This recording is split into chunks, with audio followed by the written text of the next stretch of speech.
Okay, if I could have your attention, we'll roll into our next media availability for Sunday's Quicken Loans Race for Heroes 500 here at Phoenix International Raceway, the third and final race of the Eliminator 8 round.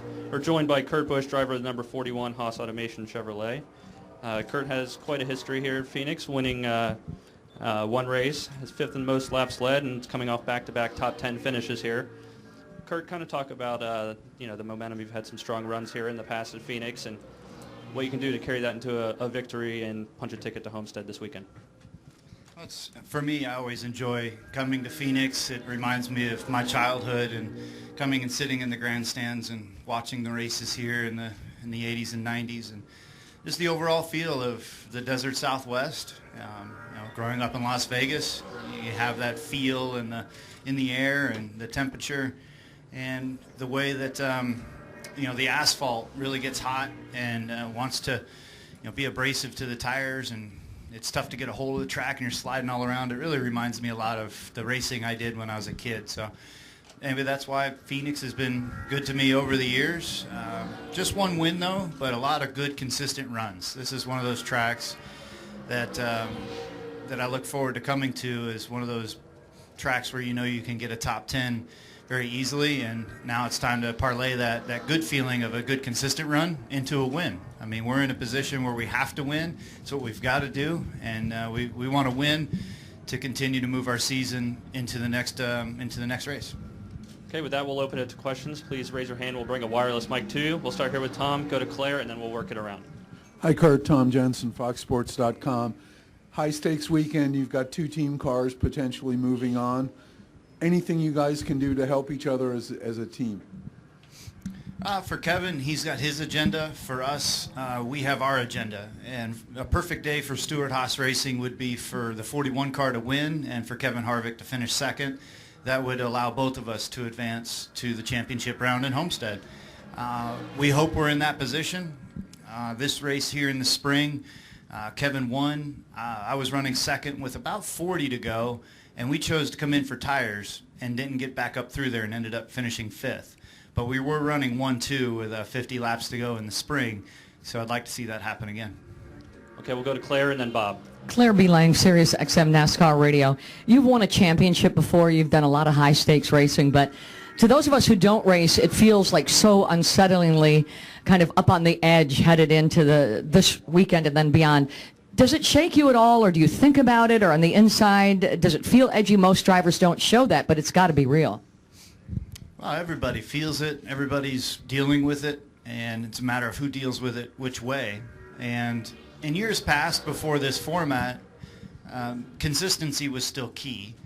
Consistency is key now, but the problem is you got to get top fives. You got to win. I mean, Brad Keselowski did everything right last week except win.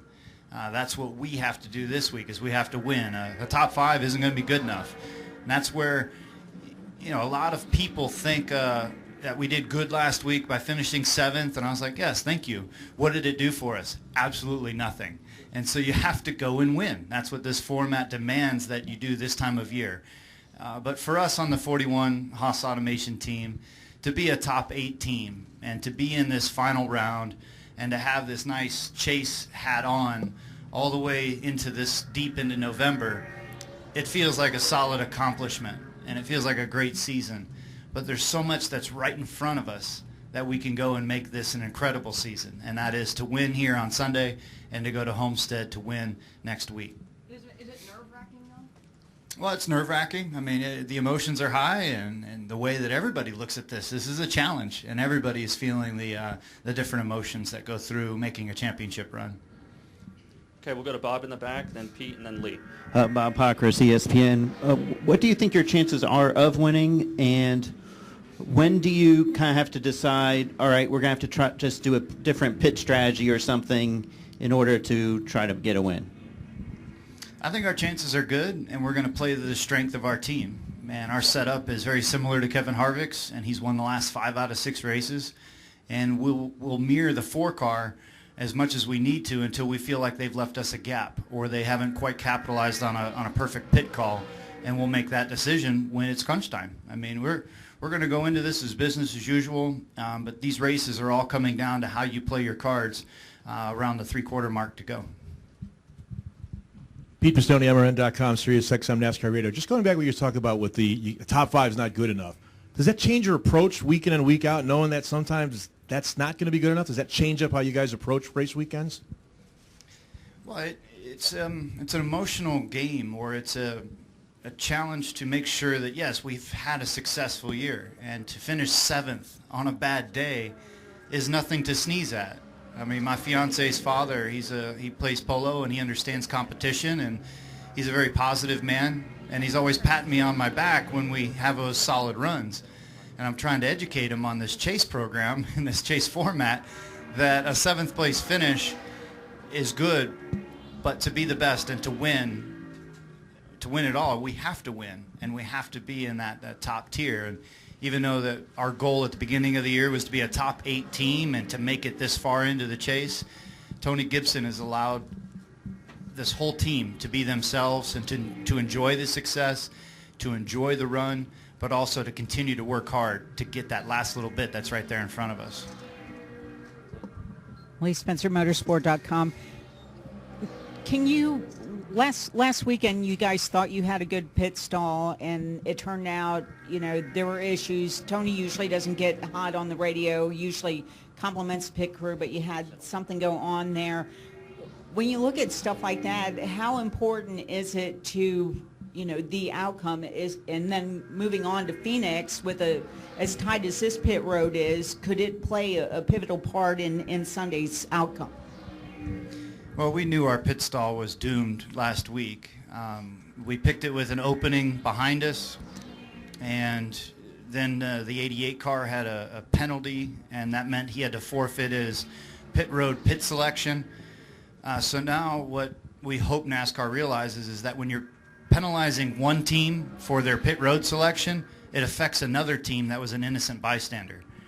It makes no sense to me to penalize people on their pit selection, but we knew it was going to be an issue. We knew the 88 was going to run well, and then our pit crew had a couple loose lugs here or there. I mean, normal situations. We didn't have anything out of the serious normal. I mean, it was just kind of business as usual. We knew we were going to get blocked in a few times, and we all tried to work around it. What compounded the issue was the 88 would pit around us, and then the 16 would come around the 88.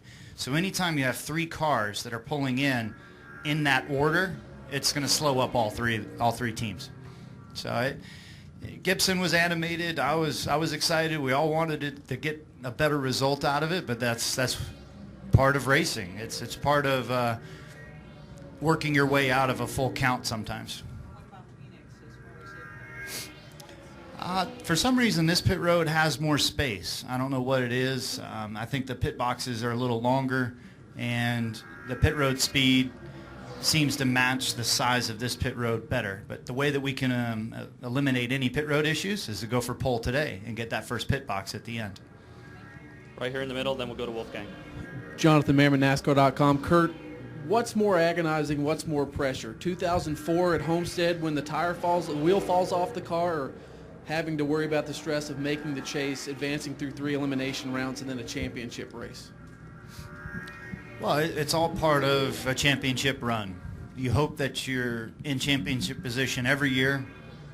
The way that some years go versus the trend of the setups, you're not going to be at your optimum, or there's the things that are not quite going to be perfect for your equation to win the championship. This year feels like a 2004 year for me, in the way that our team has performed, and the way the setups have worked, and the way that we've worked our way through this chase format.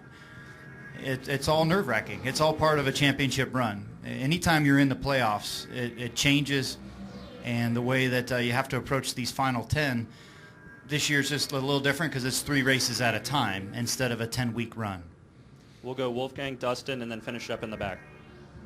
Kurt, you said earlier you have a similar, identical setup like Kevin Harvick. You have adopted to it, or are you similar setup-wise with your car? Is the car different to drive with Kevin's setup? You know, they're similar, but the way that the numbers look on paper might be different than the way that one of the car chiefs twists a Heim joint or is able to preload a shock a little different. There's always little numbers that get lost in translation. But for us, we've been very good at sharing information and having things equal across the board, and I'm looking forward to the race this weekend on trying to go against a teammate that is the fastest car at this track for a shot at the championship. It couldn't be a better feeling. Okay, we'll go Dustin. Dustin Long, NBC Sports. You talked earlier about the consistency aspect and how 7th place just doesn't do it to some degree. And you even mentioned just, what happened to you guys last week out of your control. NASCAR, as you know, changes this chase format of every few years. Would it be unreasonable for NASCAR to look the next time they make a change is that you have the 4 go into Homestead as is, but maybe you add a 5th that has scored the most points in the 9 chase races. So it rewards some of that consistency. It looks over a wider path, so 3 races, if something happens, it doesn't put you in a death knell. Would that be reasonable, or is that not something, what's your thoughts on that potential? I think there's 100 different versions that we can come up with that would create championship eligibility at Homestead. It could be if you win any of the chase races, you have a shot at the championship. That would create a different number each year. But for us, like we were leading Chicago with 9 laps to go, and if we would have cashed in on a win, if we win the first race, do we deserve to be in the 10th race and have those 8 weeks off? No, not really. You still want consistency. You still want to see the strength of a team. Whichever format it is, we're all going to race it to the best of our knowledge and to work around that system to get to the top race, to get to that final race. And our final question here in the back. Thanks, John Orovitz, ESPN.com. You've referenced Harvick's success here a couple of times, and you've got a closer view to him than what we do. What do you think makes him so good here? You got any idea? He has a keen sense to find more speed than anybody else, and whether it's moving up, the groove moves up in 1 and 2, or he's able to carry more speed through 3 and 4. And you got to watch him though, because it changes. He'll find different speed on the track all throughout a tire run. It might be corner entry at the beginning of the run, it might be corner exit at the later part of the run. He's able to find the last little bit out of this track that nobody else has been able to find over the years. Okay, thank you, Kurt, and good luck this weekend. Thank you.